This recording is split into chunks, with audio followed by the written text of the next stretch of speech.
Good evening and welcome to My Point of View. My name is Alan Palmer.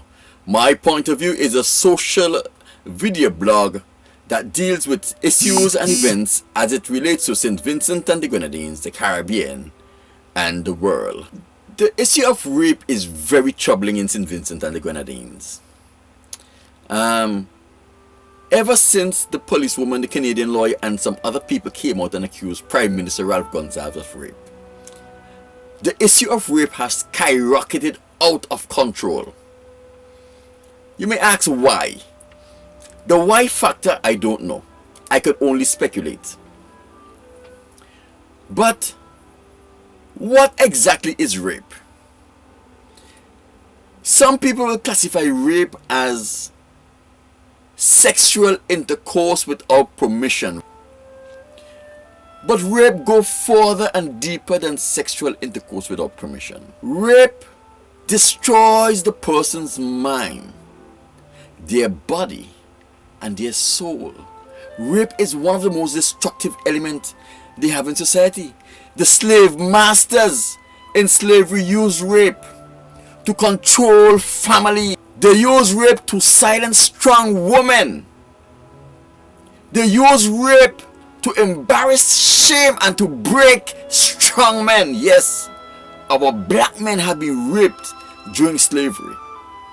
It is a tool that is so destructive that it leaves a scar on generations after generations after generations.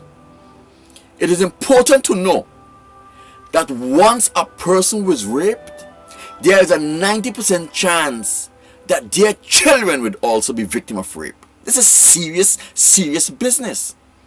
Now, you think rape is just sexual intercourse? You think rape is just forcing yourself on a woman or a man? I will tell you what truly happened to that person when they are raped. There are many signs and symptoms that are associated with rape. These signs and symptoms are the same signs and symptoms that are associated with person with severe mental illness.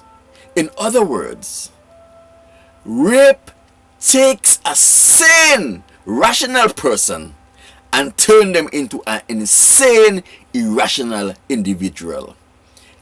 Rape is the main tool of insanity. It sends people staring mad, crazy. One of the symptoms of rape is severe anxiety. Picture this.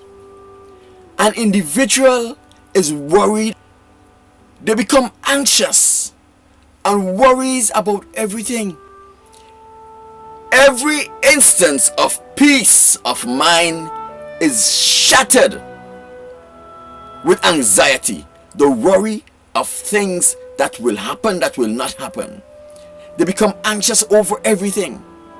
Severe anxiety is also one of the primary symptoms of mental illness. We also have the issue of chronic depression, and depression in its varying stages. A person who have been raped are severely depressed. They are constantly depressed, and that depression don't get better, not even with medication, but it continue to get worse and worse and worse. Now, can you imagine an individual with a sense of hopelessness and helplessness, even when the situation is good, even when their family life is blooming, even when their professional life is at its best? They are still trapped in that prison of hopelessness. Can you imagine that? These are some of the symptoms. Hopelessness, low or no self-worth. Yes, when you without their permission, when you force yourself on a person sexually using violence, you plunge those person into insanity. Where depression is concerned, We have people who are in happy environment, yet they are sad because they're carrying around a burden. They are saddened even in happy environment. When they laugh, their laughter does not come from a place of joy, a place of sorrow, because that is the darkness with which they are forced to exist in. A feeling of guilt for absolutely no reason at all. A feeling of guilt, guilty conscience. Why are they guilty? They don't know why they're guilty, but they have this overpowering feeling of guilt. Restlessness, uneasy. These are all symptoms that are associated with people who have been raped. The same symptoms that are associated with mental illness. And there is a big suicidal tendency. I will tell you, every individual who were raped have suicidal tendency.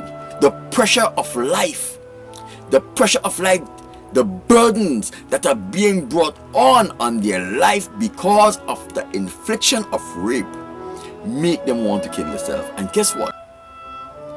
When you rape a person, you are actually inflicting on them a death sentence by their own hands.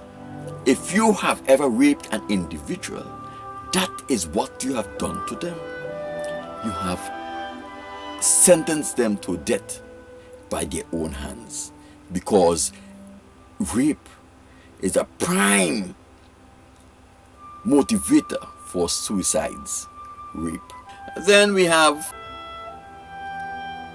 unrealistic obsession. People become obsessed in things and people. They want something to cling to, because in clinging to something they find a sense of security. And even when they have that sense of security, it is shattered. It is shattered because of their insecurity, because of their irritability, because of their anxiety, because of their depression. And then there is post-traumatic stress syndrome. Post-traumatic stress, after the fact stresses that are associated with rape. They get flashback. They replay the events that was inflicted upon them over and over their heads. Even when they don't want it to be replayed, the subconscious replays it over and over and over and over again. They picture themselves in even worse situation than the rape, as if anything can be worse than rape. This is all to quench the pain, the mental anguish that they are going through. So if Prime Minister Gonsalve actually raped these women, that is what he has sentenced these people to. If he have raped other people, that is what he has sentenced these people to. There was only one way to free yourself of a fraction of the burden that rape brings, is to come clean with yourself and make your infliction public. That way you don't have to be hiding and looking over your shoulder wondering who knows and who don't know. We'll go with confession, open public confession. Many people will discourage this because they have a lot to lose. You have nothing to lose because you have already lost everything. You have lost your pride, your self-respect, your dignity, your humanity, your integrity, your esteem, your self-worth, your self-value. What else do you have to lose? Nothing else. Let's speak about this rape thing.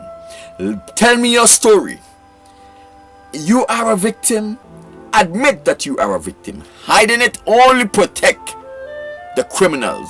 They only protect the perps. The perpetrator is being hidden in your fear to speak your piece. This is Alan Palmer, and this has been another issue of My Point of View. It is just life from my perspective.